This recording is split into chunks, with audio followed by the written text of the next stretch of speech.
Bonjour everyone! Welcome! Gising na nga si Madam, charot. Ayan, sana maganda din ang gising niyo kagaya ko. Hahaha, o diba paikot-ikot, naka 1 week diet lang yan, feeling sexy agad. Good morning, everybody. How are you? How are you? Nakatulog ba kayo ng maayos dyan?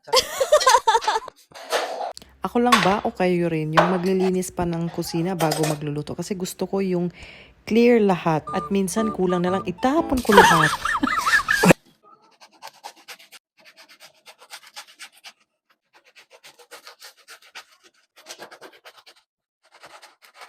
Ito nga pala ang breakfast ko kasi ang mga kids ay tapos nang kumain. At si daddy naman ay umalis na. Tinost ko lang itong bread sa butter.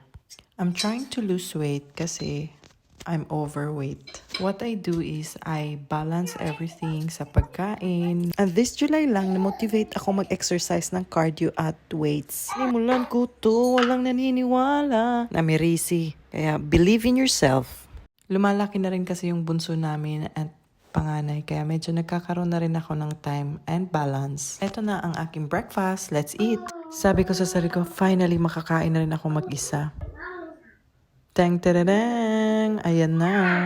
Instead na magmi-me time ako, ito talaga si Bunso, makulit, hindi matapos-tapos kumain. Kaya tinanggalan ko na nga rin ng muta niya. Ayaw nga niya at ayaw din magpaipit, kaya kumain na nga ako at naka-side eye kasi ayan na naman siya. Hahaha, buhay nanay nga naman. Tapos na nga akong kumain at maglalaban na naman ako.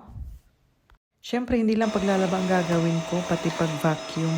Once a week lang talaga ako naglilinis ng bahay. 3 kwarto ba naman, 2 CR at salon at saka balkon at 1 kusina. Diyos ko, bugbog sarado ka pagkatapos. Pero syempre dapat natin kumplituhin ang pagmamap. Buti yung 2 na pakiusapan ko na magstay sa balkon. Kaya eto na nga ako, feeling sexy na naman. Bye. Bye! Back here. Hello. Hi.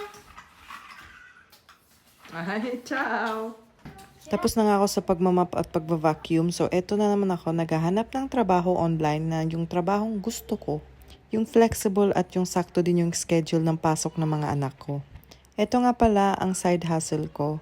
Ticketing online, travel consultant, at marami pang iba kaya follow niyo po ang aking page. Thank you for watching. Ciao!